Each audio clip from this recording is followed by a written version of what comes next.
Sir மத்தெல்லாம் விடுங்க. அவனுக்கு நம்ம வாக்கு கொடுத்துருக்கோம். அவனுக்கு இது லைஃப் சார். என்ன சென்டிமெண்டா பேசுறீங்களா? இந்த சென்டிமெண்ட் எல்லாம் படத்துல வச்சுக்கங்க, சொந்த லைஃப்ல வேண்டாம், சரியா வராது.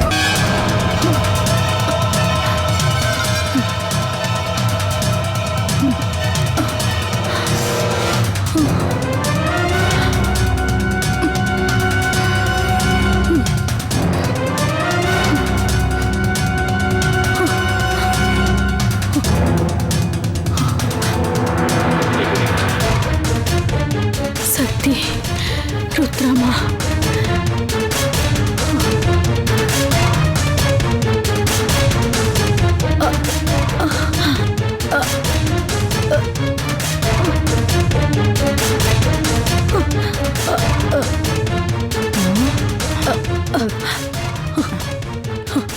சக்தி போன், சக்தி போன், சக்தி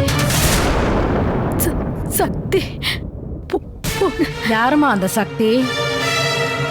உங்களை கொண்டு வந்து சேர்த்தது அருணுங்கிற ஒரு பையன்தான். நீங்க கண்ணு முழிச்சது சொல்ல சொன்னாங்க. அவங்க உங்களுக்கு என்ன வேணும்? போன். அன்னைக்கே அந்த நம்பருக்கு டாக்டர்லாம் ட்ரை பண்ணாரு, நாட் இன் யூஸ்னு வந்துச்சு. அந்த பையன் வாயால சொன்னப்போ லாஸ்ட் நம்பர் 8ன்னு சொன்னாரு.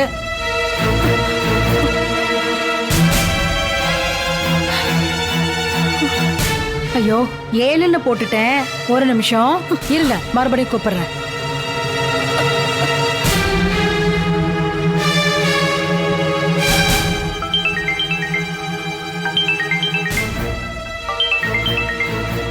ஏமா சக்தி, அருணோட போன் அடிக்குதுமா.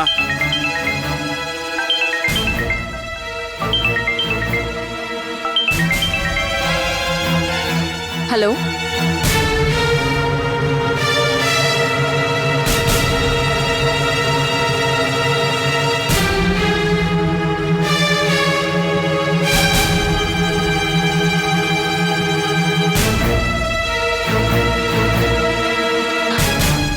சரி நான் உடனே வரேன். சரிங்கம்மா, பேசணும். வச்சிடுறேன். பேசணும். போன்ல தகவல் சொல்லிருக்கேம்மா, வருவாங்க.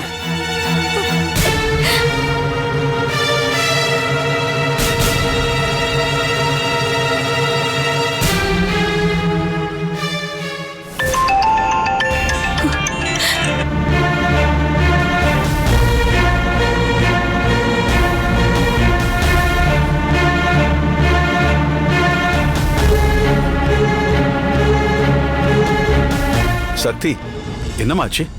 யாருமா போன்ல? எதுக்கு இவ்வளவு அவசரமா கிளம்புற? சிவா சார் அனிதா கல்யாணம் நடக்கிற அன்னைக்கு ஒருத்தர் அடிபட்டு இருந்தாங்க. அவங்கள அண்ணன் போய் ஹாஸ்பிட்டல்ல சேர்த்து விட்டாருன்னு சொன்னல, அவங்க இப்போ கண்ணு முழிச்சிட்டாங்களாம். நான் இப்போ உடனே ஹாஸ்பிட்டலுக்கு போகணும். அண்ணனோட போன் இங்கே தானே இருக்கு. அதான் அவரோட நம்பருக்கு கால் பண்ணி தகவல் சொன்னாங்க. அண்ணன் வந்தா விவரத்தை சொல்லி நீங்க ஹாஸ்பிட்டலுக்கு அனுப்பி வைங்க. சரிம்மா. சிவா சாருக்கு நான் போன் போட்டு சொல்லிடுறேன். இருந்தாலும் நீங்க ஒரு தடவை சொல்லிருங்கப்பா.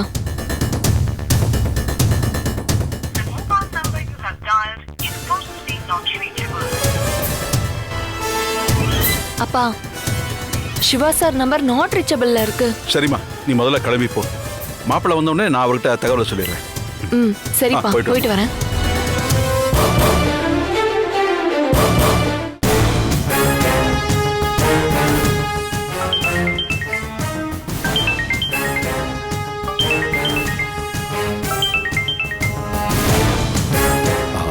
சொல்லுங்க. அந்த பொம்பளை கண் முழிச்சிட்டா. அது மட்டும் இல்லாம அவ கண் முழிச்ச உடனே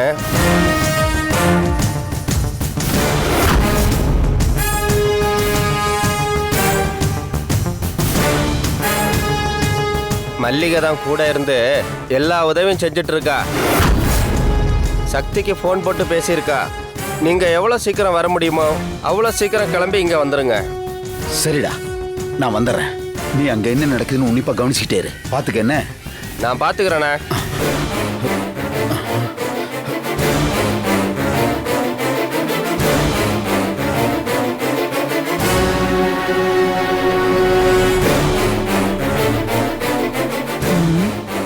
நானும் வந்ததுல இருந்து பார்த்துட்டு தான் இருக்கேன். இந்த ரத்னத்தோட ஆக்டிவிட்டிஸ் எல்லாம் கொஞ்சம் சந்தேகமாவே இருக்கே. போன்ல யார்கிட்டயோ பேசிட்டு இவ்ளோ பதட்டமா போறான். ஏதோ தப்பா இருக்கே.